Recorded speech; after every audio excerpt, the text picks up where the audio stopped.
Tycoon divorced his wife for being sterile.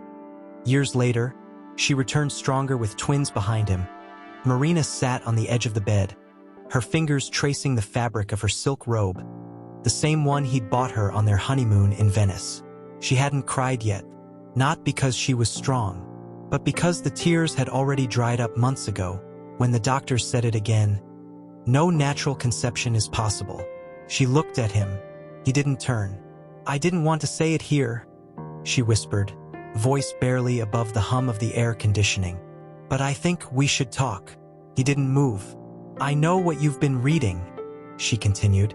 "The articles, the fertility specialists, the geneticists. I saw the file on your desk, the one labeled options. You didn't ask me. You didn't even look at me when you signed the consent forms." He turned then.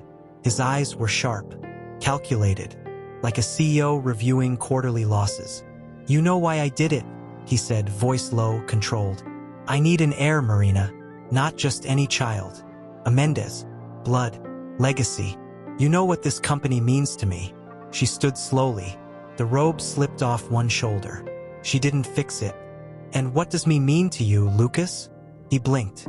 A flicker, just a flicker of something raw, but it vanished before she could name it. "You're my wife," he said. "You always have been." She smiled. Not a happy smile, a broken one, the kind that cracks your chest open just to watch the air rush in. "And if I had been fertile?" she asked. "If I'd given you a son tomorrow, would you have loved me more?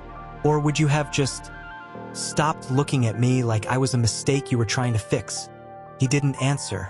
She walked to the dresser, picked up a small wooden box, opened it. Inside, a single pearl earring. The other was lost years ago, during a walk along the Amalfi Coast. She'd cried for 3 days. He'd bought her a new pair, never asked why she still wore only one. "I kept this," she said, holding it up to the light.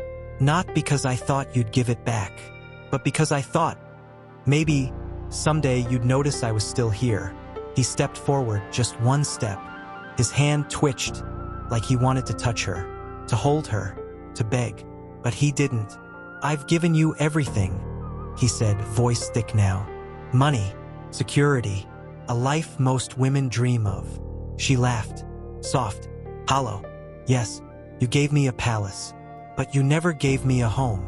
Silence. The rain grew heavier. Thunder rolled like a warning. She placed the earring back in the box, closed it, put it in her purse. "I'm leaving tomorrow," she said. He froze. "What?" "I'm not asking you to come with me. I'm not asking you to change.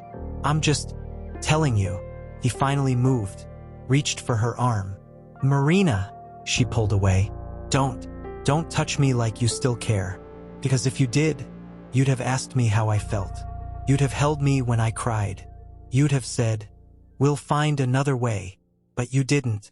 You looked at my body like it was a broken machine, and you decided to replace it. Her voice cracked. "I'm not a vessel, Lucas. I'm a woman who loved you with everything she had. And you loved your legacy more." She walked to the door, stopped, turned. "I'm not sterile because I chose it. I'm sterile because I survived. And you didn't survive me. You just left." The door clicked shut. He stood there for hours, alone. The rain kept tapping. And for the first time in his life, Lucas Mendez didn't know how to fix anything. He didn't call her back. He didn't search for her. He buried himself deeper into his empire, buying companies, silencing critics, building monuments to his name. He told himself he was fine, that he didn't need her, that children were just extensions of ambition. But at night, he'd wake up, and he'd hear her voice, reading poetry, in the dark, softly.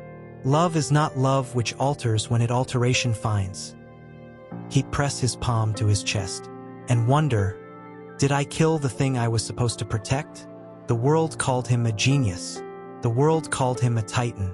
But in the quiet, when the lights were off and the city slept, he was just a man who lost the only thing that ever made him feel human. And he didn't even realize it until she was gone. Word count, 5,998 characters. Certo, Agora tu como narrador e storyteller desenvolva a historia sem marcacos com o nome de cada tópico que for desenvolve. Me conte sobre o tópico tu com dialogo como su, faço espectador. Sempre lembrando de desenvolver com vida moco. Com os sentimentos de forma que a estrutura de narrativa utiliza uma linha temporal linear de modo o espectador sentir o que o personagem está sentindo amigos. Com 6.000 characters Quen 3, next. 80b, A3b. The morning light came in thin and hesitant, like it was afraid to wake her. Marina sat cross-legged on the floor of their bedroom, still in her nightgown, hair loose, untouched by brush or comb.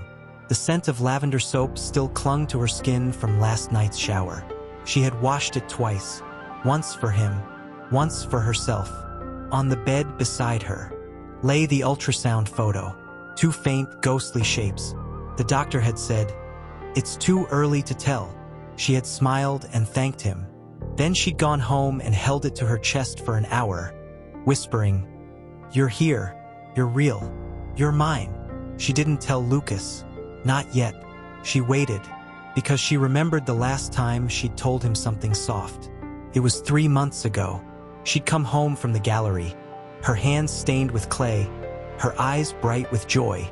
"Lucas," she'd said, "I painted something today. It's called The Woman Who Held the Storm. I think I'm finally becoming who I was meant to be." He hadn't looked up from his tablet. "Good," he'd said. "Did you schedule the IVF consultation? Dr. Kessler's waiting on your call."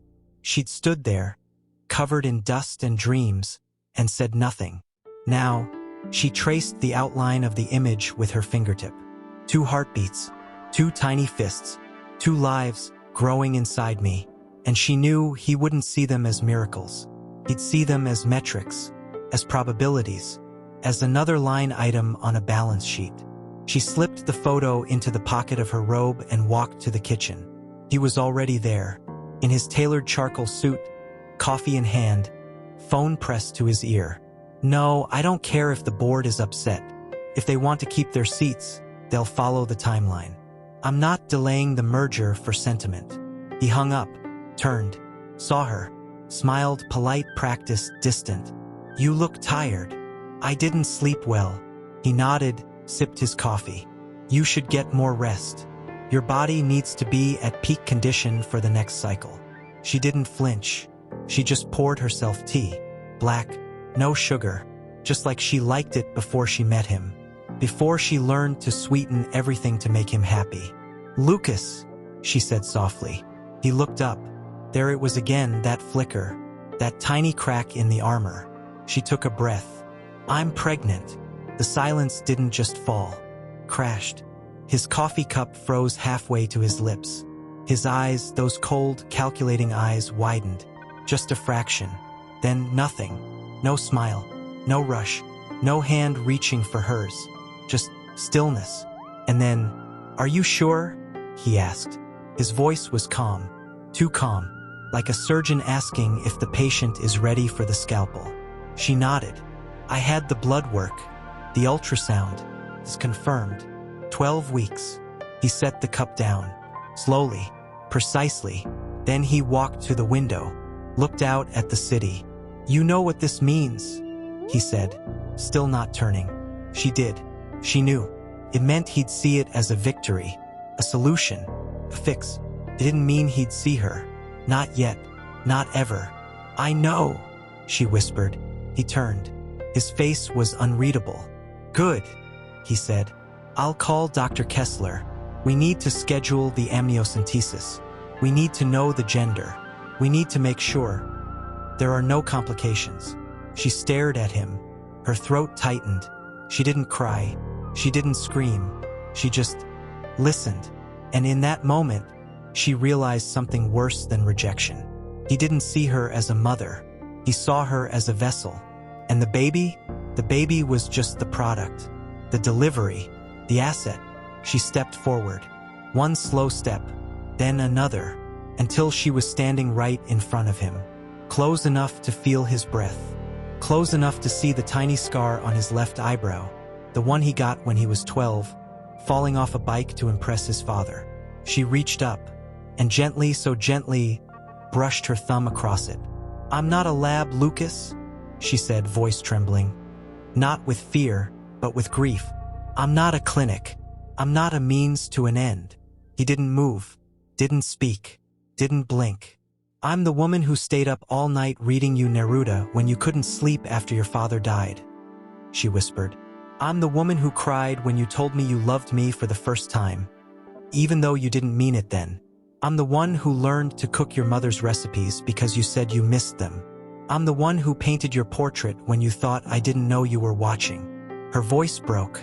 "I'm the woman who loved you, even when you stopped loving me back." He swallowed. His Adam's apple bobbed. She stepped back. "And now I'm carrying your child." She picked up her tea, took a sip, cold, just like her heart.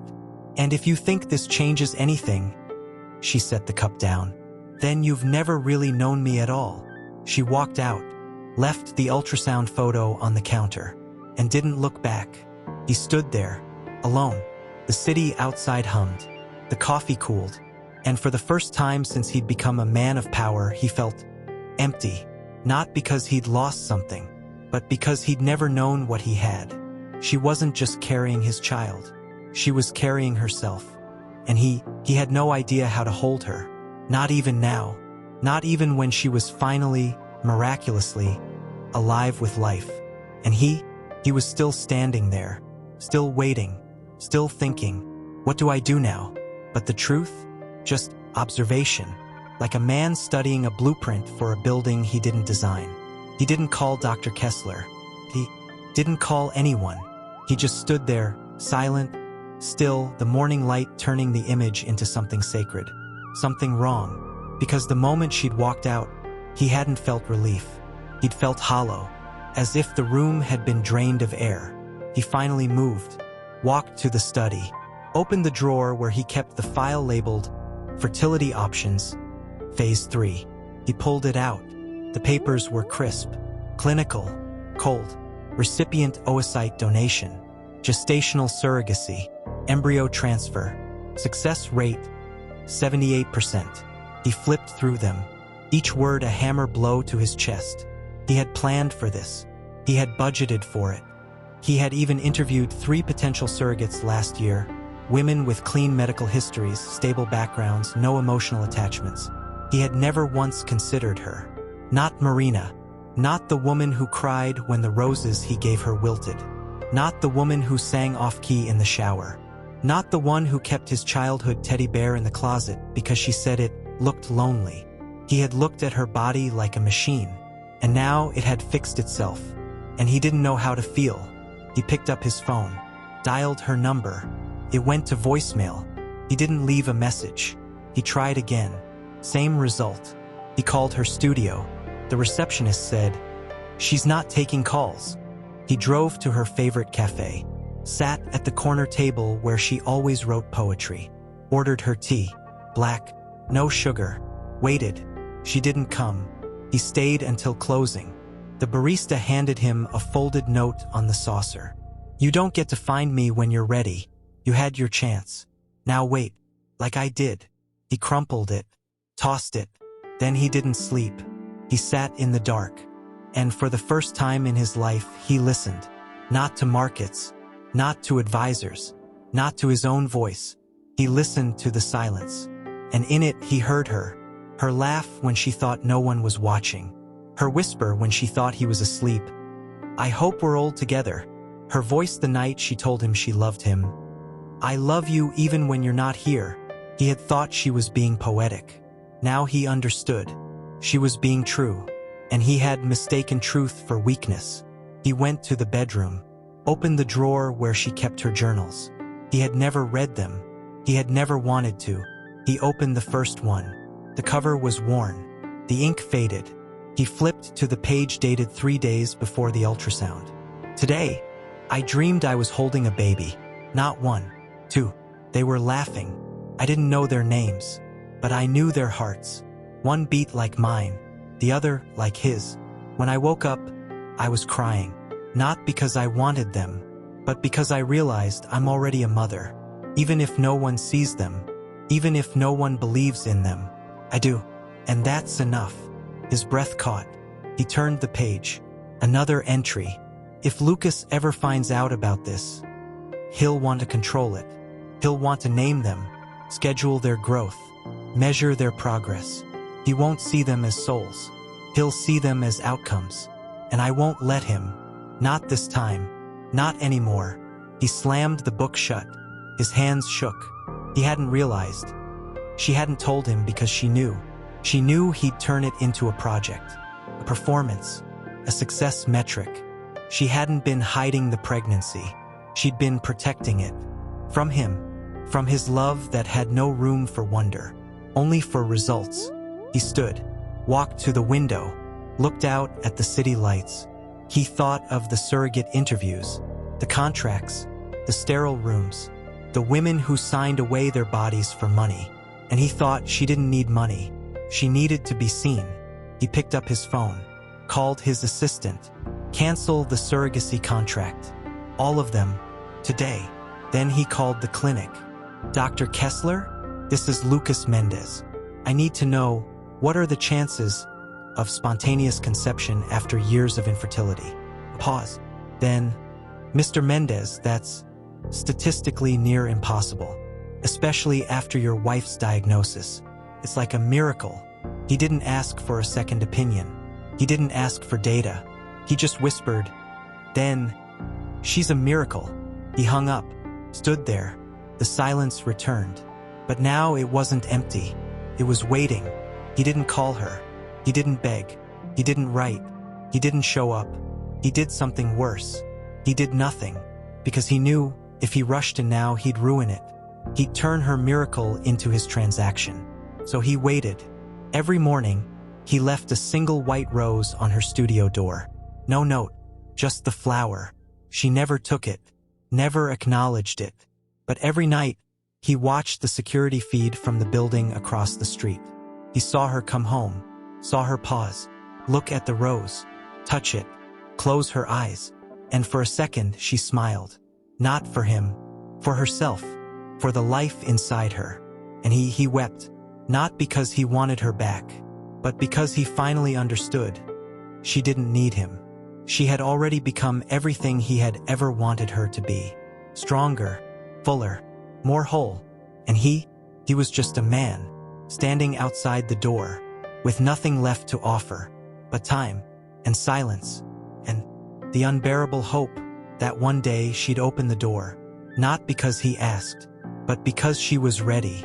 And when she did, he would be there, not as her husband, not as a father, not as a tycoon, just as a man who had finally learned how to love, without conditions, without control, without demand, just presence. The next morning, he woke to a text from an unknown number, a photo, tiny hand, gripping a finger, a heartbeat, a pulse, a life, the caption, "They're here." He didn't reply, he just stared at the hand. And yet they shattered him, not because he was happy, but because he was terrified. Terrified that this was a trick, that she'd taken the photo to hurt him, that she'd used the child, his child, to make him feel small, that she'd turned his greatest regret into her greatest weapon. He scrolled back. The text had no sender ID, no location, no timestamp, just the image. And the words, "They're here." He called his assistant. "Trace the number. Now." "Sir, it's a burner phone. Prepaid. Bought with cash. No registration." He didn't yell, didn't curse, just whispered, "Find her." Then he sat again and waited. The next morning, he found a new rose on the studio door. White, same as always, but this time beneath it a single envelope. No name. No return address, just his initials, LM. His hands trembled as he opened it. Inside, a single sheet of paper, handwritten, in her script, delicate, unsteady, like she'd written it while crying. Asterisk, "You asked me once what love was. I said it was choosing someone even when they hurt you. But I was wrong. Love isn't choosing. Love is letting go. I didn't tell you because I knew you'd try to own it. You'd name them, schedule them, measure their milestones like quarterly reports. You'd make them into your legacy. But they're not yours. They're mine. And I won't let you take them. Not even with your money. Not even with your guilt. I'm not asking you to be a father. I'm asking you to be a man. If you can stand outside my door for a year without speaking, without touching, without demanding, then maybe, just maybe, you'll learn what it means to love someone without needing to own them. If you can do that, I'll let you see them. Asterisk, he read it once. Then again. Then again. Each time the words carved deeper. He dropped to his knees. On the cold marble floor. He didn't cry. Not yet.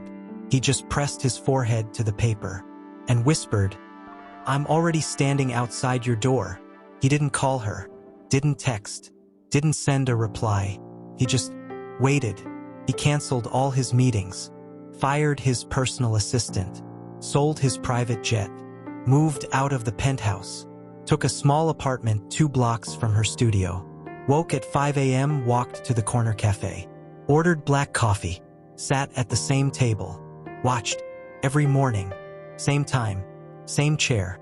Same silence. He didn't look at the studio. Didn't stare. Didn't linger.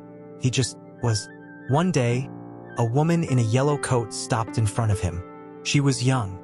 Tired. Carrying a child on her hip. She looked at him. You're the man with the roses, she said. He didn't answer. She sat down. Across from him. You don't have to say anything, she said. I know who you are. He looked at her. Her eyes were red. Her hands were calloused. She was a mother, and she knew pain. I'm Marina's neighbor, she said. I've seen you. Every day. Rain or shine. Even when it snowed. You didn't move. He nodded. She looked away. Then softly, she hasn't slept in 3 nights. He didn't move. Didn't breathe. She's been in labor for 12 hours, the woman whispered. No one's with her. No doctor. No ambulance. Just her. And the twins. She won't let anyone come. Not even the midwife. She says, she doesn't want you to know. His breath stopped. He stood. Where? The woman didn't answer. Just pointed. Down the street. To the old brick building. With the blue door. The one with the faded sign. Marina's art house. He ran. He didn't think. Didn't pray. Didn't ask for permission. He just ran. The stairs were narrow. The door was locked. He pounded. Marina! Open the door! Silence. Then a cry. Not loud. Not screaming. A sound so small, so raw it could have been a kitten. Or a star falling. He kicked the door. Once. Twice. On the third it cracked. He shoved. The door gave. The apartment was dark. Candles flickered. Blood on the floor. Her hair soaked in sweat. Her face pale. Hollow. Eyes wide with exhaustion and terror. And on the bed 2 tiny bodies. Wrapped in towels. Still. Not crying. Not moving. Just still. Marina! He screamed. She turned. Her eyes met his. And for the first time, she didn't look away. She didn't flinch. She just whispered, I told you not to come. He fell to his knees. Tears fell. Not from grief. From terror. Because the babies weren't breathing. And she was bleeding. And he was too late. He reached for her. She slapped his hand. Don't touch me. He froze. Then he turned. Looked at the children. 1 girl. 1 boy. Their skin blue. Their lips gray. He didn't think. Didn't pray. Didn't speak. He just took the boy. Laid him on his chest. Pressed his ear to the tiny ribcage. Listened. Nothing. He pressed harder. Then a pulse. Faint. Flickering. Like a candle in a storm. He looked up. Call 911. She didn't move. He screamed it again. She didn't answer. He grabbed the phone. Dialing. Fingers shaking. He didn't say his name. Didn't say he was Lucas Mendez. Didn't say he was rich. He just said, my children are dying. And then he held the boy. And he began to sing. Not a lullaby. Not a prayer. Just the first words she'd ever whispered to him. On their wedding night. In Venice. If you ever lose me, remember I'm still here, even in silence, even in dark, even when you forget me, I'm still here." His voice cracked. His tears fell on the baby's face. And then a gasp, a whimper, a cry, tiny, weak, but alive. The boy opened his eyes. And then the girl, she coughed, squealed, a sound so pure, it shattered the room. The ambulance arrived. The medics rushed in. They took the babies. They took her. And they took him not as a husband, not as a father, but as a man who had finally learned to hold something without trying to own it. As they wheeled her away, she turned, looked at him. Her voice was a thread. "Do you still want them to be yours?" He didn't answer. He just reached out and touched her hand one last time before they pulled her away and whispered, "I don't want them to be mine." He looked at the empty space where she'd been. Then, "I want them to be yours." And for the first time, he meant it, not as a plea, not as a bargain, but as a promise. And as the doors closed, he stood there, alone. The candles still burned. The blood still stained the floor. And the silence, for the first time, didn't feel empty, felt sacred, because she hadn't just given him 2 children. She'd given him a chance to become someone who could love. Just the same clothes he'd worn the night before, stained with her blood, with the baby's first breaths, with the weight of everything he'd failed to say. The doctor had told him, "They're stable, but they're premature. Twin girls, 2.1 kilograms each. One has a weak heart, the other has fluid in her lungs. They're in NICU. You can't hold them yet. Not for 72 hours. He nodded, didn't speak, didn't cry, didn't ask for updates. He just sat and waited. At 3 a.m., a nurse came out. She didn't look at him like a tycoon. She looked at him like a man who had just lost everything and still showed up. "Mr. Mendez?" He stood. She didn't smile. She just held out a small card. On it, 2 names, handwritten, in ink that had bled a little at the edges. Isabella Grace Mendez, Luca Rafael Mendez. He stared. His breath vanished. He didn't recognize the names. Not the first, not the last. He looked up. "Who wrote this?" The nurse didn't answer, just whispered. "She did, before they took her into surgery." He didn't move, didn't breathe. "She didn't name them after you," the nurse said. "She named them after the poems she read to them every night." He swallowed. "Which poems?" The nurse looked at him, like she was deciding whether to break his heart gently or all at once. "Isabella, from Neruda's, I want to do with you what spring does with the cherry trees. And Luca, from Rilke, you must change your life." His knees buckled. He sat back down, hard. The chair groaned. He stared at the names, not as his children's names, but as her message. Isabella, not because he was Lucas, but because she loved him. Luca, not because he was a man of power, but because she believed he could become someone better. He reached into his pocket, took out the crumpled note she'd left. He smoothed it. "Read it again. I'm not asking you to be a father. I'm asking you to be a man."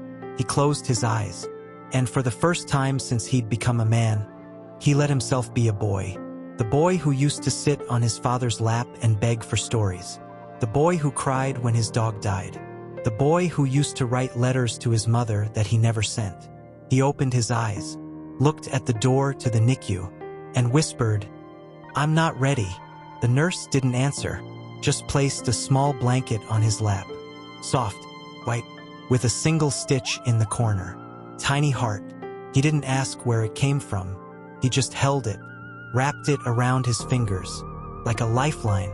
3 days passed. He didn't leave the hospital. He slept in the chair, ate hospital soup, washed his face in the sink. He didn't call his lawyers, didn't call his board, didn't check his stocks. He didn't even look at his phone. He just sat and watched through the glass. The girl, Isabella, was small, fragile. Her chest rose and fell like a whisper. The boy, Luca, was stronger. He kicked. He cried. He gripped the oxygen tube like it was a lifeline. And every time he cried, Lucas's heart broke. Not because he was afraid, but because he realized he had never heard his own child cry before. Not really. He'd heard them in ultrasounds, in reports, in statistics, but never had he sat still enough to hear the sound of their voice. The first time he heard Luca cry, it wasn't a wail. It was a song. A raw, broken, beautiful song. And Lucas, he began to cry, not because he was sad, but because he finally understood this was love. Not the kind he'd bought, not the kind he'd controlled, but the kind that chose to stay even when it had every reason to leave. On the fourth morning, a nurse came in. "Mr. Mendez?" He looked up. She held a clipboard. "Your wife is awake." He stood. His legs didn't shake. His voice didn't crack. He just said, "Can I see her?" She hesitated. Then, she said, "If you come in, you can't speak." He nodded. She led him down the hall, past the monitors, past the nurses, to a room at the end. The door was open. She didn't go in, just whispered, "She's been waiting." He stepped inside. She was pale. Her hair was shaved on one side, where they'd inserted the 4. Her eyes were swollen, but they were open, and they were looking at him, not with hate, not with anger, not with pity, just stillness, like she was waiting for him to say something. He walked to the chair beside her bed. Saturday, didn't touch her, didn't speak, just looked at her, at the tubes, at the scars, at the woman who had carried 2 miracles alone. And then she reached out, slowly, her fingers trembling. She didn't take his hand. She didn't grab him. She just placed her palm over his, on his wrist, where his pulse beat. And she whispered, "I didn't name them for you." He didn't answer, just nodded. "I named them for the words I needed to hear before I could believe them myself." He swallowed. Then he leaned forward. And for the first time in his life, he didn't say anything. He just kissed her forehead, gently, like a prayer. And when he pulled back, she didn't flinch. She didn't close her eyes. She just whispered, "I didn't want you to love them, because you owed me." She looked at him. Her voice was a thread. "But I hope you learn to love them, because you finally see them." He didn't answer. He just held her hand, and let the silence do the talking, because now he understood. She hadn't just given him 2 children. She'd given him 2 mirrors. And in them, he saw the man he'd become, and the man he could still be, if he dared, if he waited, if he learned to listen, without needing to fix, without needing to own, without needing to be forgiven, just present. She closed her eyes. Her breathing slowed, and for the first time since the night he'd thrown her out, he didn't feel empty. He felt held, not by her, not by the babies, but by the quiet, by the space between heartbeats, by the love that didn't need to speak, just to be. And as the sun rose, he stayed, still, waiting, not for her to say it, not for the babies to be well, but for himself to finally become someone who could love without needing to be loved back. And that was the hardest thing of all, because it meant he had to stop being a tycoon. And she was watching him, not with anger, not with forgiveness, just observation, like a painter studying a canvas she'd painted in darkness. He didn't speak. He didn't reach for her hand. He didn't ask how she was. He just sat and waited for her to speak, for her to tell him what to do, because for the first time he didn't know, and he was terrified, not of losing them, but of failing them, of being the man who loved from a distance, who loved with money, who loved with control, and never with presence. Then she moved, just slightly. Her fingers twitched. The monitor beeped, a soft, steady rhythm. She opened her mouth. No sound. He leaned forward. "Marina!" Her lips parted. A whisper, not to him, to the air, to the one who didn't come. He froze. "What?" She turned her head slowly toward him. Her voice was a thread pulled thin. "I didn't name them for you." He nodded. "I know.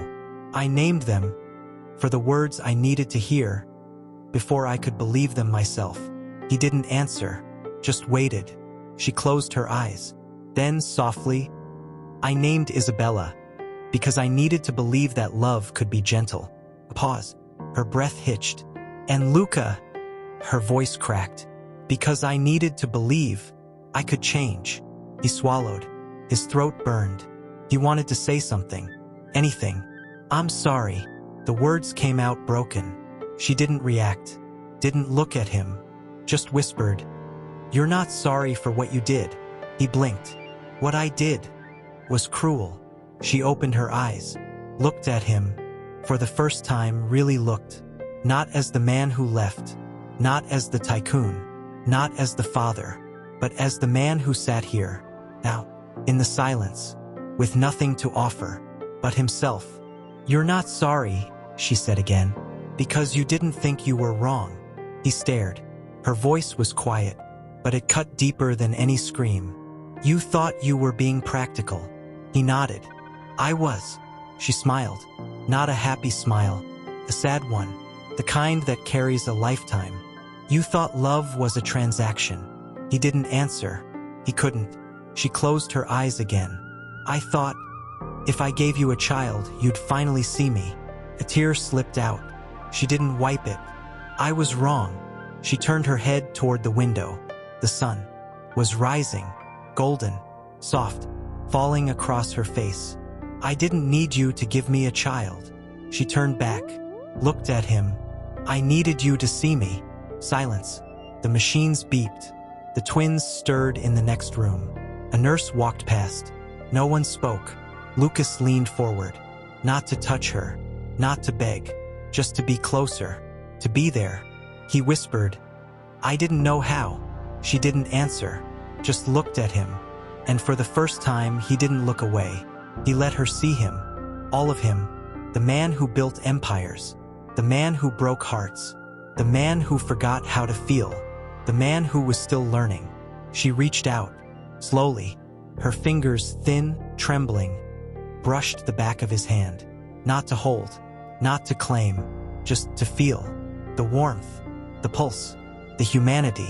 Then, she whispered, "Do you know what I did after you left?" He shook his head. "I painted." Pause. "I painted you." He blinked. "What?" She smiled just a little. "I painted you as you were the night you told me you couldn't have children with me." She closed her eyes. "I painted you standing in front of the window." Her voice grew quieter. "Your back was turned. Your suit was perfect. And in your hand." She opened her eyes, looked at him. "You were holding a clock." She paused. Her breath shuddered. And the hands were frozen. She whispered, "I didn't paint you as a monster. I painted you as a man who thought time was something you could control." She let go of his hand, turned away. "I didn't want you to fix me. I wanted you to stay." She didn't cry. She didn't scream. She just whispered. "And you didn't." He didn't speak. He didn't move. He just sat and listened to the silence, to the machines, to the faint, rhythmic cry of his son coming through the wall. And then he stood, slowly, walked to the window, looked out, at the city, at the buildings, at the people rushing, at the world that never stopped.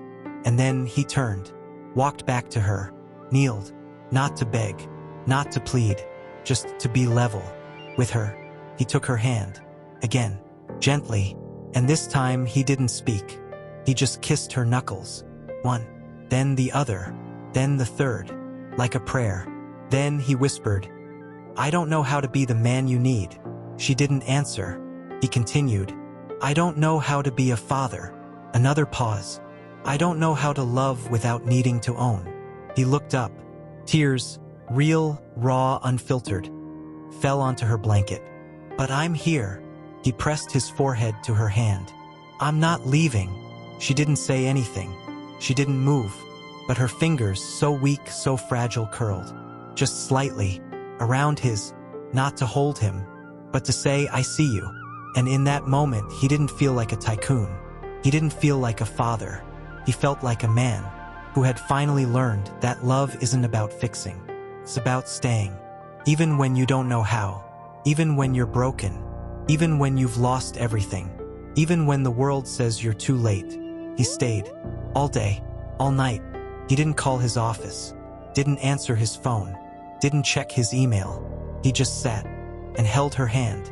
And when the nurse came in to check on the babies, she paused, looked at them, then at him, and whispered, "They're both stable now."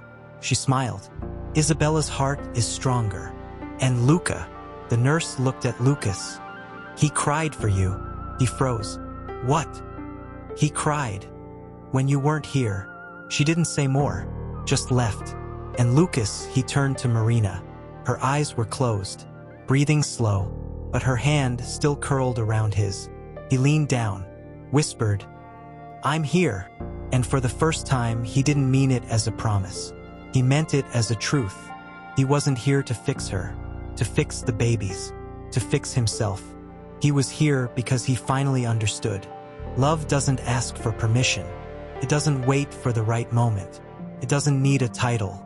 It just shows up and stays, even when it's afraid, even when it's late, even when it doesn't know how. And as the sun dipped below the skyline, he whispered again, "I'm here." And this time she whispered back, so softly he almost didn't hear it, "I know." And in that moment, the silence wasn't empty. It was holy. Lucas didn't move. He hadn't left her side since the night she whispered, "I know." He'd slept in the chair, eaten cold soup, washed his face in the sink. He hadn't called his office, hadn't checked his phone, hadn't spoken to anyone, not even when his lawyer arrived at dawn with a stack of documents. "Mr. Mendez, the board is concerned. The merger is stalled. The investors want answers." Lucas hadn't looked up.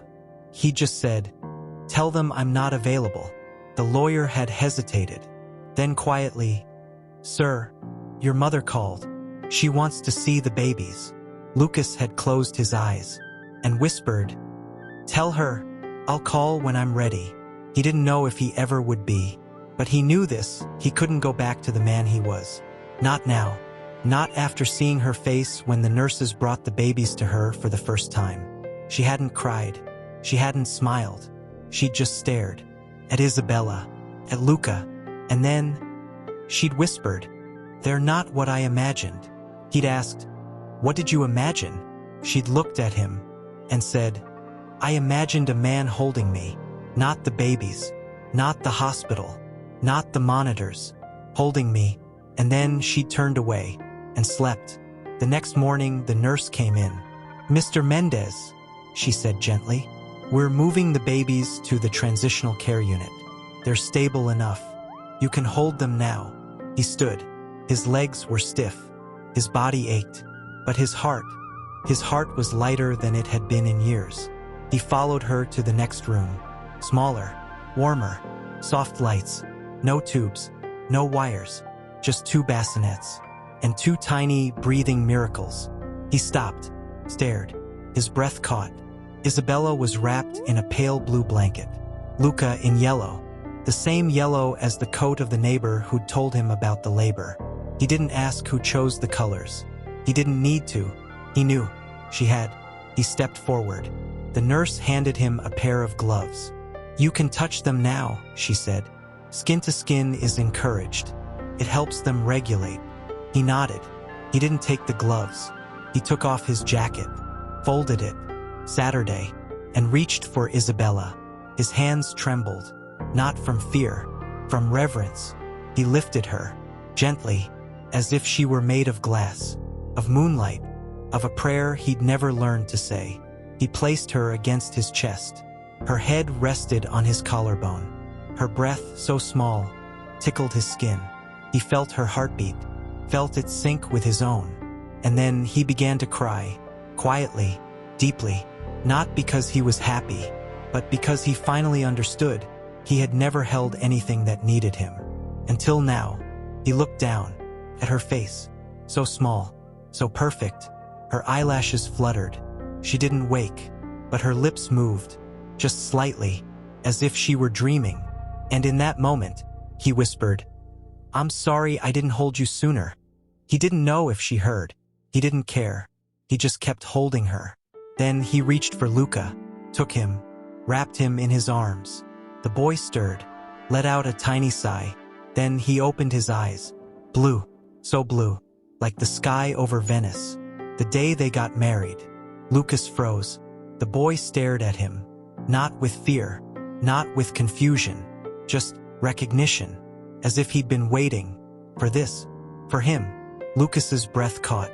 He didn't move, didn't speak, didn't blink. He just looked, and the boy Luca lifted his hand, tiny, fragile, and pressed his palm against Lucas's cheek, just once. Then he closed his eyes and slept. Lucas didn't breathe. He didn't move. He just held him and whispered, "You knew." The boy didn't answer, but his hand stayed on Lucas's face, as if to say, "I knew you'd come." The nurse stood in the doorway. She didn't speak. She didn't smile. She just watched. And when she finally whispered, "You're not the first father to cry holding his child," she paused. Then, "But you're the first one who waited this long to do it." Lucas didn't look up. He just held his son and whispered, "I didn't know how." The nurse stepped closer. "Sometimes," she said, "you don't have to know how." She placed a small book on the table beside him. A children's book, one of Marina's favorites, The Little Prince. She didn't say who left it. He didn't ask. He opened it. On the first page, a note, in her handwriting. "He who tames me becomes responsible for me." The fox in The Little Prince, he read it, then read it again. Then he turned the page, and there, written in pencil, beneath the illustration of the fox and the prince, "I didn't ask you to tame me. I asked you to stay, and you didn't. But now, you're here, and maybe that's enough." He closed the book, held it to his chest, with Isabella on one arm, Luca on the other, and he whispered, "I'm here." And then he said it again, louder, for the room, for the world, for himself. "I'm here." And this time he meant it, not as a promise, not as a plea, but as a vow.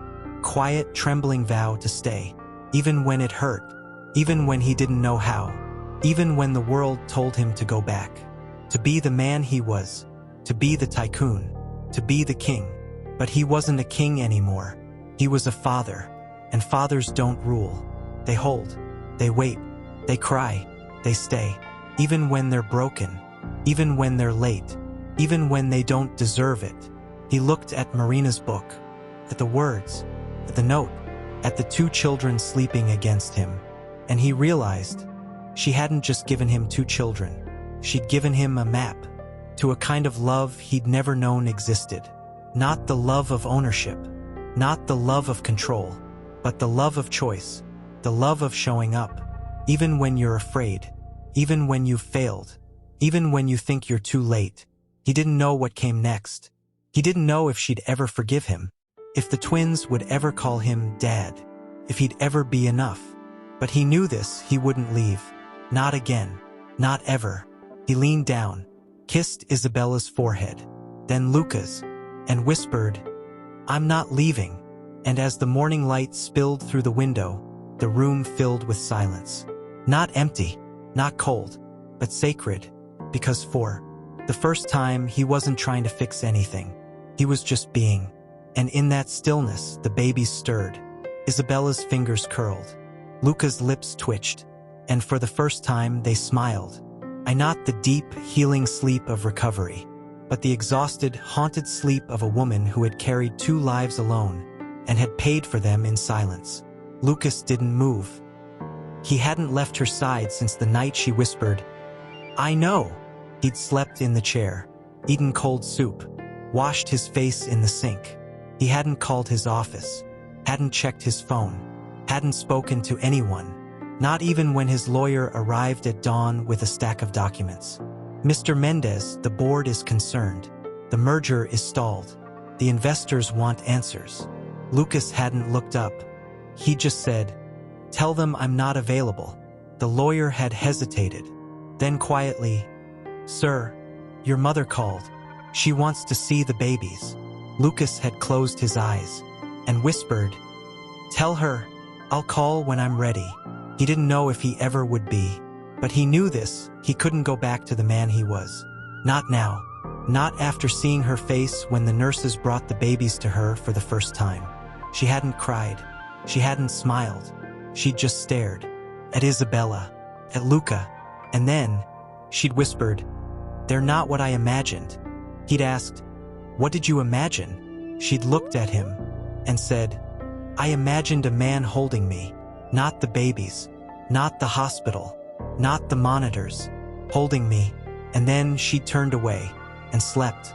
The next morning, the nurse came in. "Mr. Mendez," she said gently, "we're moving the babies to the transitional care unit. They're stable enough. You can hold them now." He stood. His legs were stiff. His body ached. But his heart was lighter than it had been in years.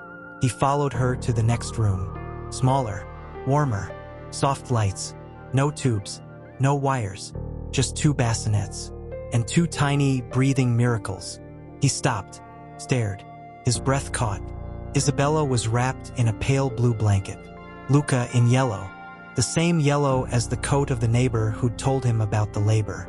He didn't ask who chose the colors. He didn't need to. He knew. She had.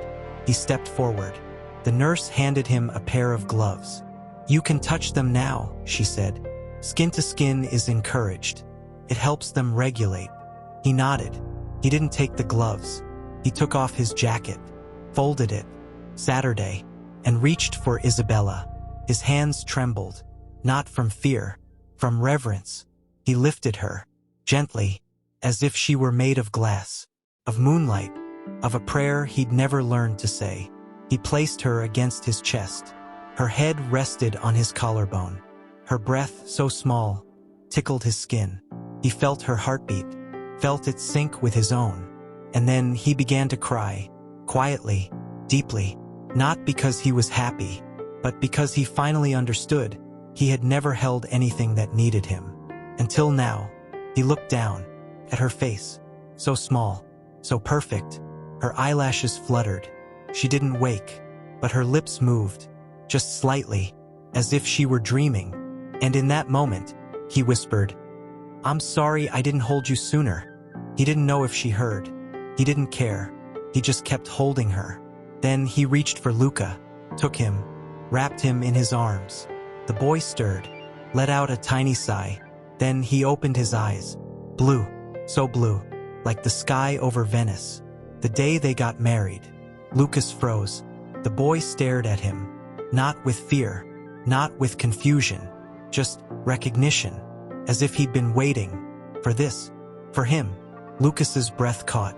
He didn't move, didn't speak, didn't blink. He just looked, and the boy Luca lifted his hand, tiny, fragile, and pressed his palm against Lucas's cheek, just once. Then he closed his eyes and slept. Lucas didn't breathe. He didn't move. He just held him and whispered, "You knew." The boy didn't answer, but his hand stayed on Lucas's face, as if to say, "I knew you'd come." The nurse stood in the doorway. She didn't speak. She didn't smile. She just watched. And when she finally whispered, "You're not the first father to cry holding his child," she paused. Then, "But you're the first one who waited this long to do it." Lucas didn't look up. He just held his son and whispered, "I didn't know how." The nurse stepped closer. "Sometimes," she said, "you don't have to know how." She placed a small book on the table beside him. A children's book, one of Marina's favorites, The Little Prince. She didn't say who left it. He didn't ask. He opened it. On the first page, a note, in her handwriting. "He who tames me becomes responsible for me." The fox in The Little Prince, he read it, then read it again. Then he turned the page, and there, written in pencil, beneath the illustration of the fox and the prince, "I didn't ask you to tame me. I asked you to stay, and you didn't. But now, you're here, and maybe that's enough." He closed the book, held it to his chest, with Isabella on one arm, Luca on the other, and he whispered, "I'm here." And then he said it again, louder, for the room For the world. For himself. I'm here. And this time he meant it. Not as a promise.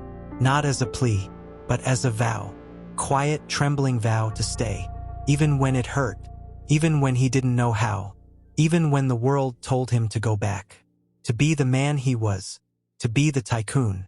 To be the king. But he wasn't a king anymore. He was a father. And fathers don't rule. They hold. They wait. They cry. They stay.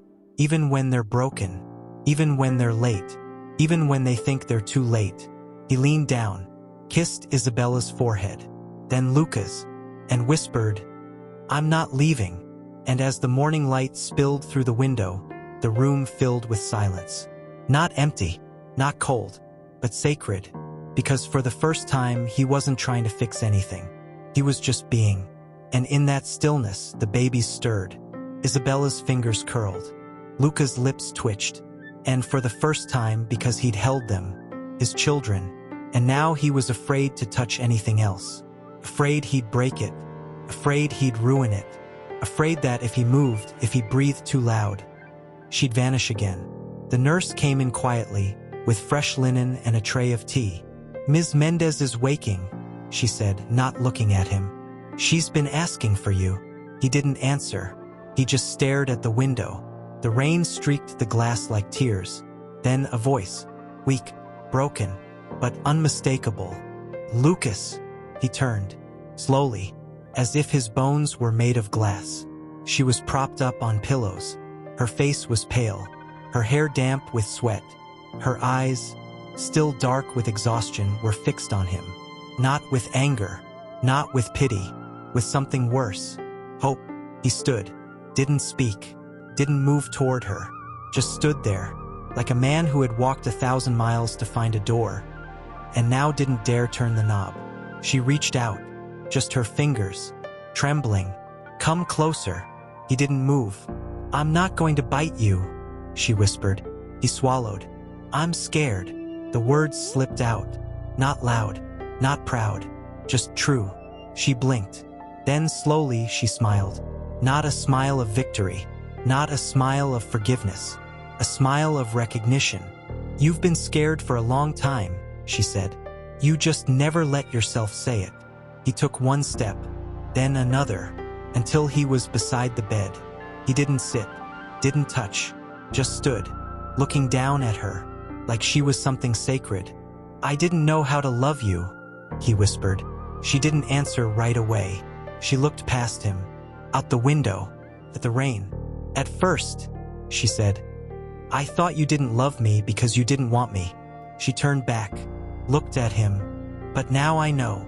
She paused. Her voice cracked. "You didn't know how to love yourself." He flinched, like she'd struck him. And maybe she had. "I thought if I built something perfect," he said, voice hollow, "then I'd be enough." She reached out. This time he didn't pull away. She took his hand. Her fingers were cold. His were trembling. "You built a palace," she whispered, "but you lived in the basement." He closed his eyes. Tear fell.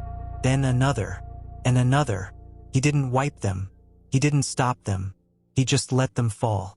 On her hand, on their joined fingers, on the thin, blue veins beneath her skin. "I thought if I gave you money," he said, voice breaking, "you'd feel safe." She shook her head. "No, I thought if I gave you a child," he continued, "you'd finally be happy." She squeezed his hand.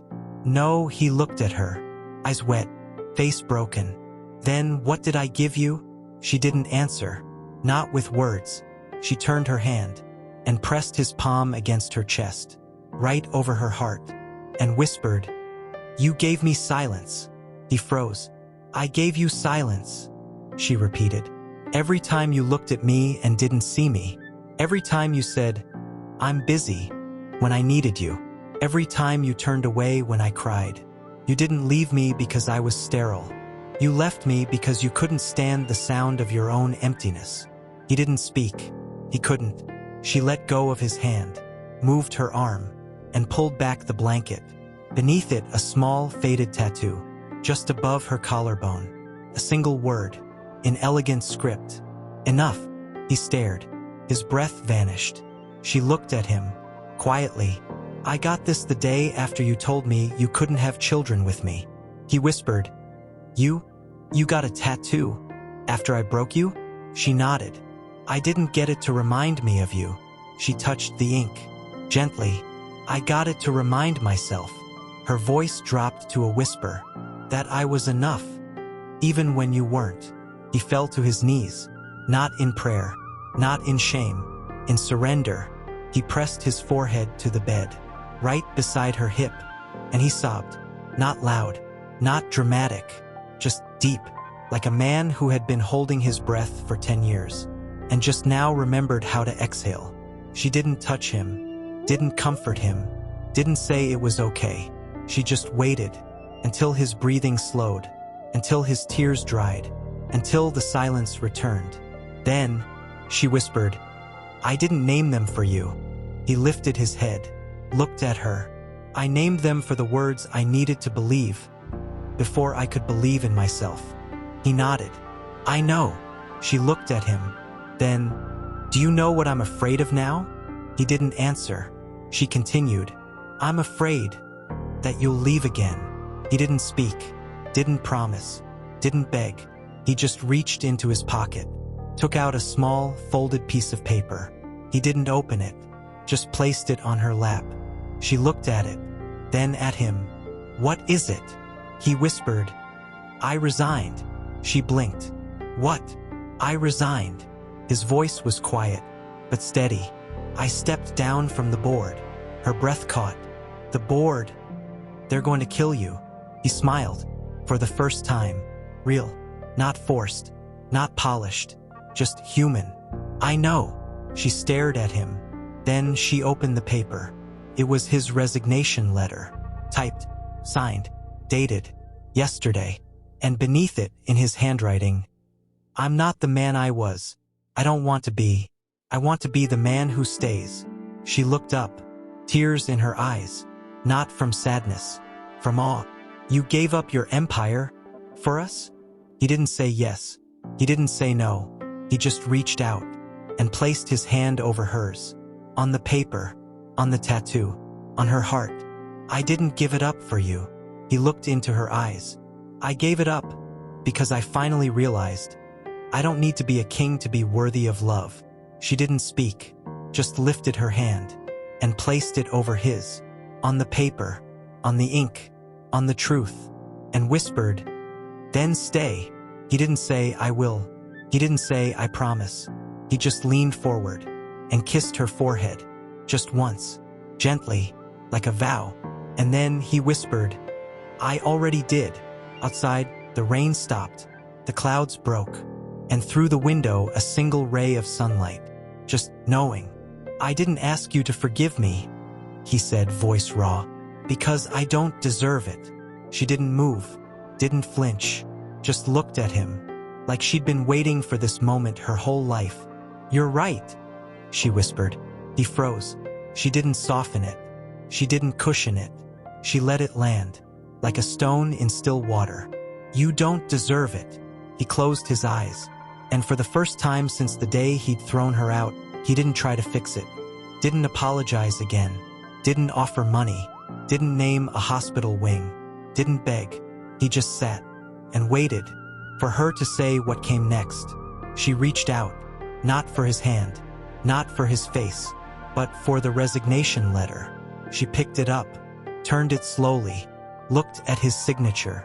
Then she folded it, once, twice, thrice, and tucked it into the pocket of her hospital gown.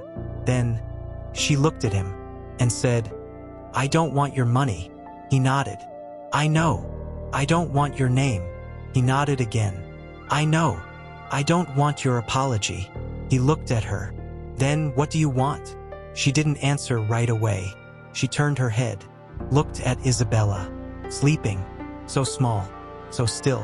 Then at Luca, his chest rising, falling, breathing, like a heartbeat he'd spent years ignoring. She looked back at him and whispered, "I want you to sit with me." He blinked. "What?" She smiled. Not a smile of triumph, not a smile of victory, a smile of surrender, of peace. I want you to sit with me when I'm scared. He swallowed. I'm scared too. I know. I want you to sit with me when I cry. He nodded. I will. I want you to sit with me when I forget how to breathe. He reached out, slowly, and took her hand. Again, not to hold, not to control, just to be there. I will. She looked down at their joined hands. Then, she whispered, I want you to sit with me when I'm not the woman you fell in love with. He didn't answer, not with words. He lifted her hand, kissed her knuckles, then gently placed it over his heart, and said, I don't love the woman I fell in love with. She looked up, eyes wide. What? He looked into her eyes, and for the first time he didn't look away. I love the woman who carried 2 children alone. I love the woman who named them after poems. I love the woman who tattooed enough on her skin because no one else told her she was. He paused. His voice cracked. I love the woman who didn't beg me to come back and who didn't need me to.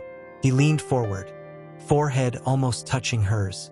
I love you, not because you fixed me, he whispered, but because you didn't need to. She didn't cry.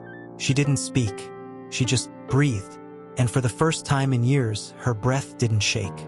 It was steady, real, alive. And then she closed her eyes and whispered, sit with me. He didn't move, didn't speak, didn't promise. He just sat on his knees beside her bed and took her hand and held it and waited for the next breath, for the next moment, for the next quiet, trembling truth. The nurse came in, saw them, didn't say a word, just placed a small bouquet of white lilies on the table.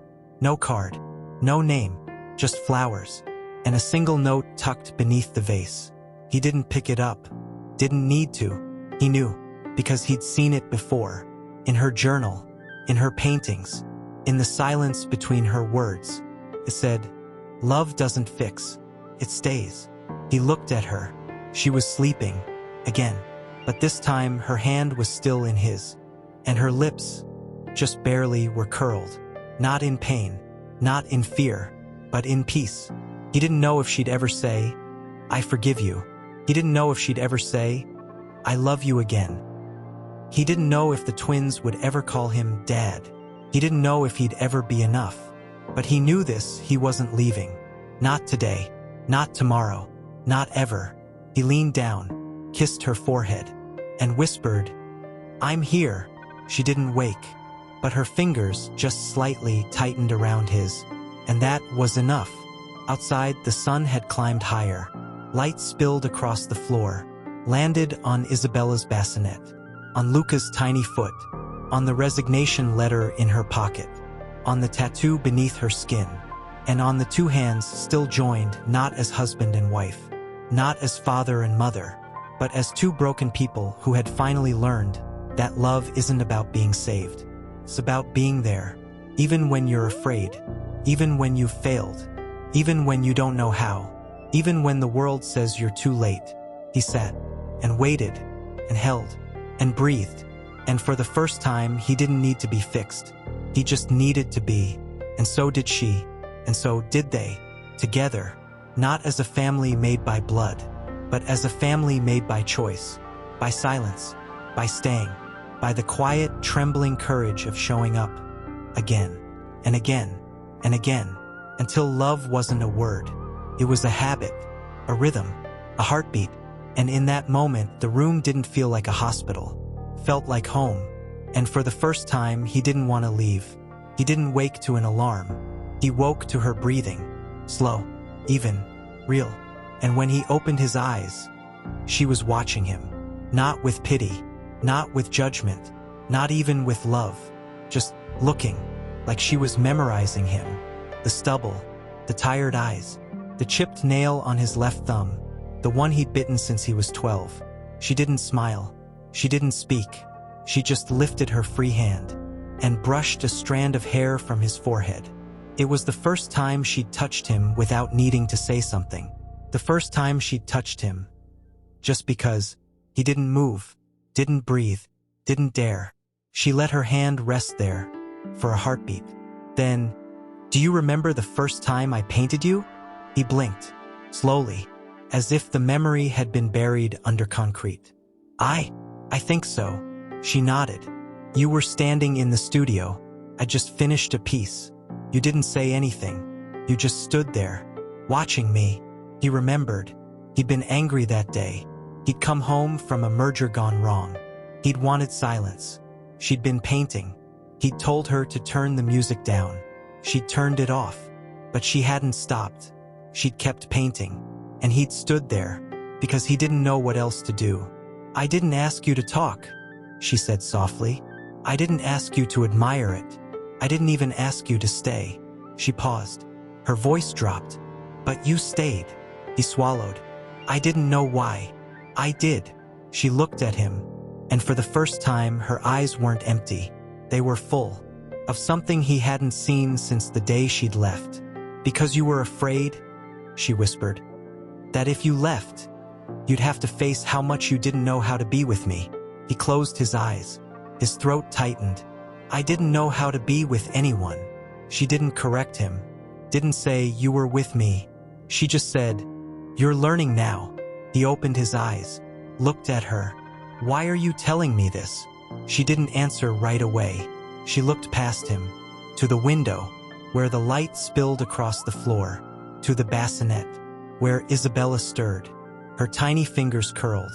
Then, she looked back at him, and whispered, "Because I'm not afraid anymore." He didn't understand. Not at first. Then, she lifted her hand, and pressed it to her chest, right over the tattoo. "Enough. I spent years trying to be enough for you," she said. "I thought if I was quiet, if I was patient, if I didn't ask for too much, you'd see me." She took a breath, a shaky one. "But you never did." She didn't cry. She didn't break. She just kept talking, like she'd been holding this in for years. "And then, I got pregnant." Her voice cracked, just once. "And I thought, maybe now." She looked down, at her stomach, still flat, still healing. "But I didn't want you to love them because you felt guilty." She looked up, eyes fierce, eyes clear. "I wanted you to love them because you finally saw me." He didn't speak. He couldn't. She reached out, not for his hand, for his face. Her fingers traced his jaw, gentle, like she was drawing him, like she was painting him. And then, she whispered, "I'm not asking you to be the man I married." He blinked. "What?" "I'm asking you to be the man I'm falling in love with." He froze. The words didn't land. They unraveled him. "I didn't think," he started. "You didn't think I'd still love you," she finished. He looked away. "I didn't think I deserved it." She didn't flinch. She didn't pull back. She leaned in, so close he could feel her breath. "I didn't think you'd still be here." She smiled, small, real, trembling. "But you are." He looked at her, really looked, not at the scars, not at the tubes, not at the past, but at her, the woman who painted storms, who named children after poetry, who tattooed her own worth onto her skin, who didn't beg, who didn't break, who just stayed. And now, she was telling him, she was falling in love with the man he was becoming, not the man he was, not the man he'd been, the man who sat on the floor, who didn't run, who didn't fix, who just held. He swallowed. Tears fell, not because he was sad, because he was seen, for the first time, not as a provider, not as a tycoon, not as a father, but as a man, flawed, frightened, falling, and still standing. "I don't know how to be the man you're falling in love with," he whispered. She didn't answer with words. She leaned in and kissed him, not on the lips, not like a wife, not like a lover, like a mother, like a friend, like someone who had waited too long to touch him, and now wasn't afraid to. It was light, soft, a breath, promise. And when she pulled back, her eyes were wet, but her voice was steady. "I don't need you to be perfect." She placed her hand over his heart. "I just need you to be here." He reached up, covered her hand, and whispered, I am. And then he added, I'm not leaving. She didn't say, I believe you. She didn't say, I forgive you. She just leaned her head against his and closed her eyes and whispered, good. The silence returned. But it wasn't empty. It was sacred. Because for the first time, they weren't trying to fix each other. They weren't trying to change each other. They were just being together. And outside, the sun climbed higher. The babies stirred. Isabella let out a soft whimper. Luca kicked. And then a nurse walked in, quietly, with a small card. She placed it on the bedside table.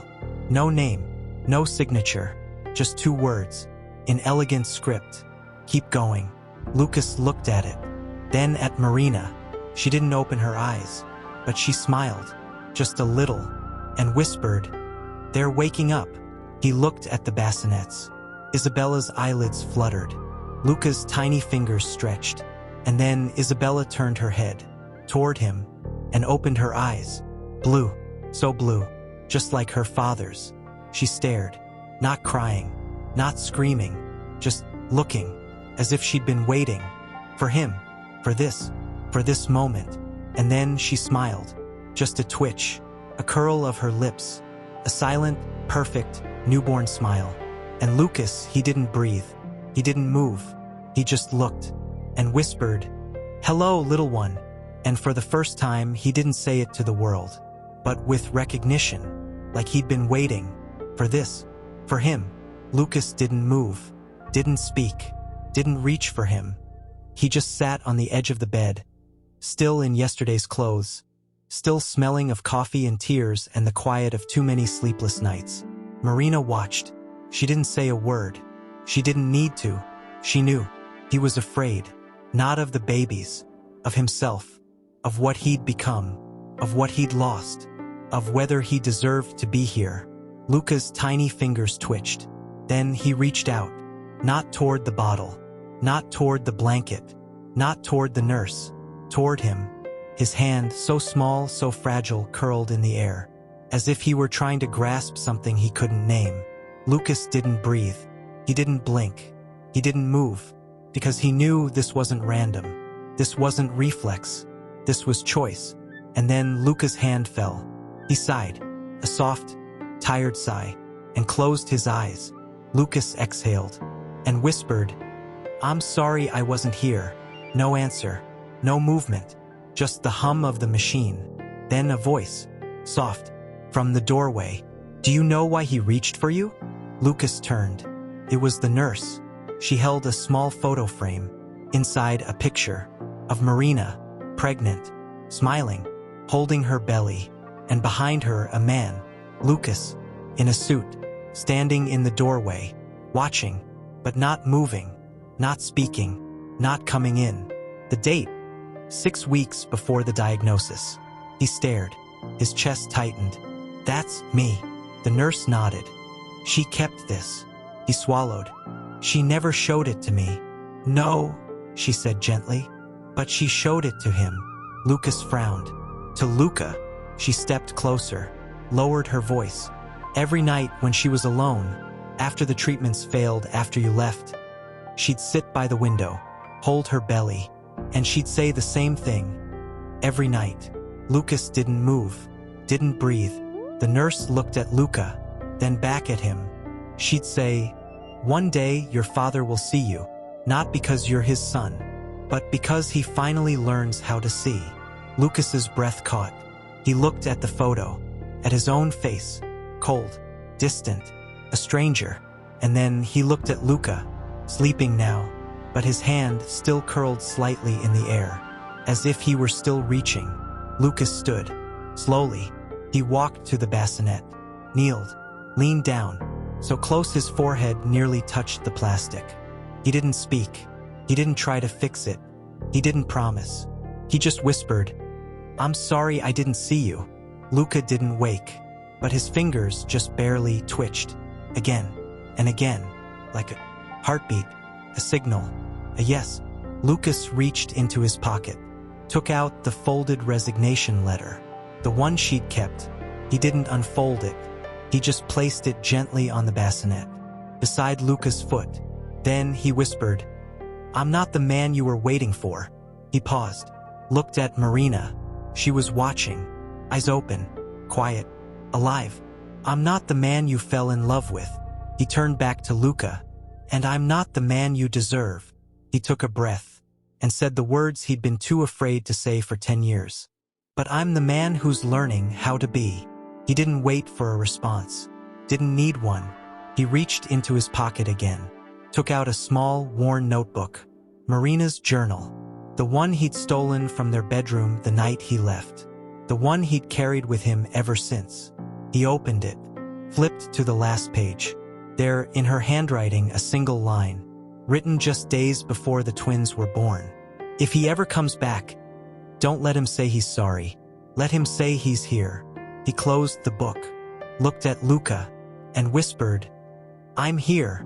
And then he did something he'd never done before. He reached into the bassinet and took Luca's tiny hand in his, not to hold, not to control, just to be with. The boy's fingers curled around his thumb, just slightly, like a flower opening. And for the first time, Lucas didn't feel like a father. He didn't feel like a husband. He didn't feel like a man who had lost everything. He felt like a boy who had finally found his way home. Marina didn't speak. She didn't smile. She didn't cry. She just watched. And when the sun hit the window and caught the tear on Lucas's cheek, she whispered, "You're not crying because you're sorry." He didn't look up, just kept holding Luca's hand.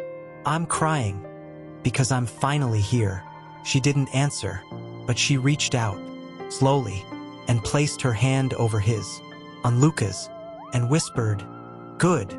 And then Luca opened his eyes, just a crack, and looked at Lucas, not with wonder, not with fear, with knowing, as if he'd always known, that one day this man would come, not with money, not with power, not with apologies, but with silence, with presence, with the quiet courage of staying. And then Luca smiled, not a reflex, not a dream, a real tiny perfect smile. And in that moment, the room didn't feel like a hospital. It felt like a sanctuary. And the two hands, one large, cracked, trembling, one small, soft, perfect, were joined. Not by blood, not by law, but by choice, by patience, by the unbearable, sacred act of showing up when you're afraid, when you're broken, when you've lost everything, and still you stay. Lucas didn't move, didn't speak, didn't blink. He just held and whispered, "I'm not leaving." And this time, Luca didn't just smile. He squeezed, just once, a tiny, perfect squeeze. And Lucas, he wept, not because he was healed, not because he was forgiven, but because he was finally seen. And for the first time, he didn't need to be fixed. Because if he did, if he pulled his hand away, he might wake up and find this was all a dream, a hallucination born of guilt, of exhaustion, of a man who had spent his life building monuments, only to realize he'd forgotten how to build a heart. Then Marina stirred, just slightly. Her eyelids fluttered, and when she opened them, they weren't tired. They weren't distant. They were awake. She looked at him, at their joined hands, at the notebook still open on the bed, at the resignation letter beside Luca's foot. And then she whispered, "You didn't have to do any of it." He didn't look up. "I know. You didn't have to resign. I know. You didn't have to stay. I know." She didn't smile. She didn't cry. She just looked at him, like she was seeing him for the first time. Not the man he used to be, not the man he pretended to be, but the man he was becoming. And then she reached out, not for his hand, not for his face, but for the notebook. She took it, slowly, turned the pages, past the poems she'd written, past the sketches of him, past the lists of things she'd wanted to say. And then she stopped, at the last page, where he'd written, in shaky ink, "I'm here." She traced the words with her finger. Then she looked at him and said, "I didn't write that." He blinked. "What?" She nodded. "I didn't write, 'I'm here.'" She closed the book, set it gently on the bed. Then she reached into the pocket of her gown, took out a small, folded slip of paper. White, crisp, new. She unfolded it and handed it to him. His hands trembled as he took it. He read it and froze. Asterisk, I don't need you to fix me. I need you to stay. I don't need you to be perfect. I need you to be real. I don't need you to be my husband. I need you to be my witness. I'm not asking you to love me again. I'm asking you to be here while I learn to love myself. And while you learn to love them, not because you owe us, but because you choose to. Asterisk, he stared. His throat closed. His eyes burned. He looked up at her. You wrote this? She nodded. When I was alone, after you left, before the twins. She looked at Isabella, then at Luca, then back at him. I wrote it because I knew you'd come back. He swallowed. But you didn't believe I would. She smiled. Small, quiet, real. I didn't believe I would be here to see it. He didn't understand. What do you mean? She turned her head, looked out the window. The sun was high now, golden, warm, falling across the floor. I thought, she whispered, that if I held on to my pain, I could prove I was worth something. She turned back, looked at him. I thought if I suffered enough, you'd finally see me. She paused. Her voice cracked, just once. But I didn't want you to see me because I was broken. She reached out and touched his cheek, gently, like she was afraid he'd vanish. I wanted you to see me because I was still here. He didn't speak. He couldn't. She leaned forward, so close her breath brushed his skin. I didn't write that note for you. She looked at Luca, at Isabella, then back at him. I wrote it for me. She smiled. A tear slipped down her cheek.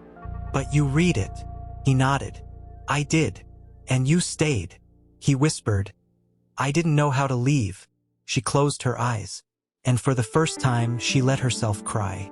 Not loud, not dramatic, just quiet, like rain on glass. I'm not asking you to forgive yourself, she whispered. He looked at her. Then what are you asking? She opened her eyes, looked into his, and said, I'm asking you to stop running. He flinched. I'm not running. Yes, you are. She reached for his hand and held it tightly. For 10 years, you ran from me. She paused. And for the last 3 months, you've been running from your own grief. He didn't move, didn't breathe. She leaned in, so close her forehead touched his. I don't want you to fix me, she whispered. I want you to feel me. He closed his eyes, and for the first time he let himself cry. Not because he was sorry, not because he was guilty, but because he was tired. Tired of pretending, tired of being strong, tired of being the man who had everything and nothing. He let go and sobbed, quietly, deeply, into her shoulder. She didn't pull away, didn't comfort him, didn't say it's okay. She just held him and let him break. And when his sobs slowed, she whispered, now you're here. He pulled back, looked at her, eyes red, face raw. I don't know how to do this. She nodded. I know. I don't know how to be a father. I know. I don't know how to be a husband. I know. I don't know how to be enough. She smiled. A real one. Tender. Unbroken. You don't have to be enough. She touched his chest, right over his heart. You just have to be here.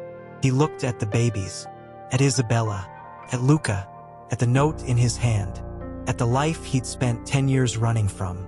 And then he whispered, I'm not leaving. She didn't say, I believe you. She didn't say, I forgive you. She just kissed his forehead, gently, and said, good. And then she reached for his hand and placed it on her belly, still flat, still healing, still whole, and whispered, feel it. He didn't understand. Feel what? She looked at him and said, the space between your heartbeat and mine. He closed his eyes and did. And for the first time, he didn't hear machines, didn't hear clocks, didn't hear the weight of his empire. He heard her breath, her pulse, her quiet, steady, unbroken rhythm. and then he felt it, a movement, just beneath his palm. Tiny, faint, but real. Kick, not from the babies, from her, from the woman who had carried them, who had survived him, who had chosen to live even when he didn't. He opened his eyes, looked at her, tears still wet on his cheeks. She looked back and whispered, "I'm not done yet." He didn't ask what she meant. He just nodded and whispered, "I'm not either." And then Luca stirred and opened his eyes and looked at them, at his mother, at his father, and then he smiled, just a little, quiet, knowing smile, as if to say, "I knew you'd stay." And Isabella, in her sleep, lifted her hand and reached out toward Lucas, as if she'd known him all along, and he reached back and held them both, his wife, his children, his broken, beautiful, unbreakable heart, where the faintest movement had just stirred, not from the twins, from her, a ripple, a pulse, a living, breathing echo of all she'd carried. He didn't speak, he didn't move, he just felt, and in that feeling he remembered. He remembered the night he'd told her she was sterile, how he'd said it like a verdict, like a contract had been broken, like she was a product that failed inspection. He remembered how she'd nodded, not with anger, not with tears, just stillness. And then she'd whispered, "I'm not broken, I'm just not what you needed." He hadn't understood then. He understood now. She wasn't broken. He was the one who had forgotten how to love without measuring, how to hold without owning, how to stay without demanding. And now she was showing him, not with words, with presence, with a heartbeat beneath his palm, with a kick, tiny, defiant kick, as if to say, "I'm still here, and you're finally here too." Then Isabella stirred. Her eyelids fluttered. She didn't cry, didn't scream, just turned her head, slowly, as if she were turning toward something she'd been waiting for. And then she looked at Lucas, directly, eyes wide, blue, clear, not confused, not scared, not lost, recognizing. He froze. His breath stopped, because this wasn't random. This wasn't reflex. This was connection. And then she opened her mouth. No sound, just a whisper of air. And then a single word, faint, fragile, almost imagined, but real. "Dada." Lucas didn't move, didn't breathe, didn't blink. He thought, did she say? Marina didn't react. She didn't smile, didn't gasp, didn't cry. She just looked at him and whispered. She said it. He turned to her, eyes wild. She didn't say it. She did. He looked back at Isabella. Her eyes were still on him. And then she smiled, just a twitch, a curl of her lips, and whispered again, "Dada," louder this time, clearer, like she'd been practicing, like she'd been waiting, for him, not for the man who left, not for the tycoon, but for the man who stayed. Lucas's knees gave out. He fell to his knees beside the bassinet, his forehead pressed against the plastic. His body shook, not from fear, from awe, from grief, from joy, from the unbearable weight of being seen, not by a child who didn't know better, but by a child who knew. He looked up, tears streaming. Did you teach her?" Marina didn't answer. She just looked at Luca, who had been watching, quietly, watching his sister, watching his father. And now he opened his mouth and said, "Papa," not a babble, not a guess, a word, clear, certain, as if he'd been holding it inside his chest since the day he was born. Lucas's breath left him. He turned, looked at Luca. The boy stared back, and then he reached out, his tiny hand, through the bars of the bassinet, and touched Lucas's cheek. Just once, gently, like he was checking, "Are you real?"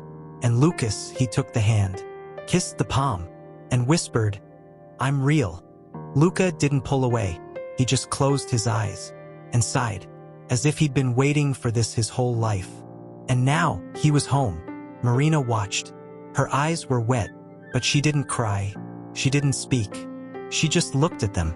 Her children, her husband, The man who had walked away and come back, not because he was forced, not because he was guilt, but because he chose.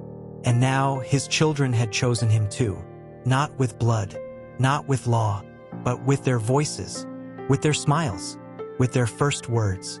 And they weren't saying mama, they were saying dada, because they didn't need to be told. They already knew. He was here, and that was enough. The nurse came in quietly, saw them, saw the tears, saw the hands, saw the words. She didn't say anything, just placed a small stuffed rabbit on the bed, white, worn, one ear missing, and tucked beneath it a note, in Marina's handwriting. They didn't learn the words from me. They learned them from your silence, from your staying, from your heart learning how to beat again. Lucas picked it up, read it, then looked at Marina. She didn't look away. She just whispered, "They're not saying those words because they want you to love them." She paused. Her voice cracked, just once. "They're saying them because they already do." He closed his eyes and whispered, "I don't deserve this." She leaned forward and kissed his forehead, just once, like a blessing. "I know." Then she looked at Isabella and whispered, "Say it again, sweetheart." Isabella smiled and said, "Dada." Then Luca turned his head, looked at his father, and said, "Papa." Lucas didn't speak. He didn't move. He just reached out and pulled both bassinets closer, so close their heads were almost touching. He placed his hands on each of them, on Isabella's blanket, on Luca's foot, and whispered, "I'm here." Isabella reached out. Her tiny fingers curled around his thumb. Luca lifted his hand and pressed it against Lucas's chest, right over his heart. And then they both smiled, at the same time, not because they were happy, but because they were safe. And Lucas, he didn't feel like a father. He didn't feel like a husband. He didn't feel like a man who had lost everything. He felt like a boy who had finally found his way home. And when he looked up, Marina was crying, quietly, just a few tears, but she was smiling, and she whispered, "They're not saying those words because they want you to fix them." She reached out and took his hand and held it tightly. "They're saying them because they know you're not going anywhere." He looked at her, at the children, at the room, at the light, at the silence, and he whispered, "I'm not." And then he added, "I never will." And for the first time, he didn't say it as a promise. He said it as a truth, a quiet, trembling, unshakable truth, because he didn't need to be forgiven. He didn't need to be praised. He didn't need to be remembered. He just needed to be here, and so did they. And so her fingers, so small they barely curled around his thumb, were warm. Luca's palm still rested on his chest. A heartbeat beneath a heartbeat. Marina sat upright now, propped by pillows, her face pale but her eyes clear. She hadn't spoken since the children said their first words. She didn't need to. The silence between them wasn't empty. It was full. Full of all the things they'd never said. All the years they'd wasted. All the love they'd buried under silence, money, and pride. Then a knock. Soft, deliberate. The nurse stepped in, not with a clipboard, not with a schedule, but with a small envelope. She didn't hand it to Lucas. She didn't hand it to Marina. She placed it gently on the bedside table and said, "Someone left this. Said it's for the family." Then she left. No name, no signature, just the envelope. White, plain. No stamp, no address. Just one word written on the front. "Remember." Lucas looked at it, didn't touch it. Marina didn't move, just watched, as if she already knew what was inside. He reached for it, slowly, as if it might burn him. He opened it. Inside, a single photograph, old, faded, edge-curled. It showed a young woman, early 20s, dark hair, eyes bright, standing in front of a small art studio. Behind her, a man, younger than Lucas, glasses, smiling, not the kind of smile that hides pain, the kind that releases it. And in his arms, a baby, a girl, with dark curls, and a tiny, perfect smile. The caption on the back, in the same handwriting as the note. Asterisk, this is me, and this is my son. His name was Luca. He died at 3 months old. I didn't tell you. I didn't tell anyone. I thought if I kept it hidden, I could pretend I wasn't broken. But I was, and I still am. But you're learning how to be whole. So I'm giving you this, not to guilt you, not to compare, but to remind you, love doesn't wait for perfection. It waits for presence. And you're finally here. Asterisk Lucas's hands shook. He looked up at Marina. Her eyes were wet, but she wasn't crying. She was remembering. He whispered, "Who is this?" She didn't answer right away. She looked at the photo, then at Luca, then at Isabella, then back at him. "I was pregnant," she said softly. He froze. "What?" "I was pregnant. Before you." She took a breath, like she was diving into deep water. "I was 22. You were still in law school. I was working at the gallery. We were happy." She paused. Her voice cracked. "I lost him. He didn't move, didn't breathe. He was born too early. His lungs, they didn't develop. I held him for 20 minutes. I sang to him. I whispered his name over and over." She looked at the photo. His name was Luca. Lucas's throat closed. He looked at the baby in the photo. The same name, the same eyes, the same tiny smile. She whispered, "I didn't tell you because I thought, if I told you, you'd see me as broken, not as a woman, as a failure." She looked at him. "I thought if I carried this pain alone, I could prove I was strong." She turned back to the photo. "And then you left me." Her voice broke. "And I thought, maybe you were right." She looked at Luca, her son, her living son. "Maybe I was sterile." She looked at him, eyes raw. "Maybe I wasn't meant to be a mother." She touched the photo. "And then, I got pregnant again." She looked at him. "And I was so afraid." She whispered, "I was afraid you'd leave again. I was afraid I'd lose them. I was afraid I'd love them too much." She reached out, took his hand, and pressed it to her chest, right over her heart. "Because I've already lost one child named Luca." She looked into his eyes. "And I couldn't bear to lose another." He didn't speak. He couldn't. He just looked at the photo, at the woman who had carried grief like a second skin, at the man who had loved her before he knew how, at the baby who had died. And then he looked at the boy in the bassinet, who had just said Papa, and he whispered, "You never told me."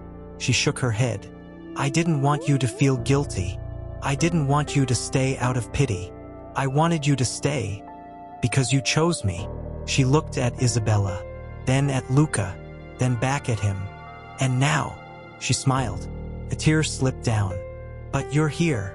She reached out and took the photo and placed it gently on the bed, beside the twins. Then, she whispered, "I'm not asking you to forgive me for not telling you."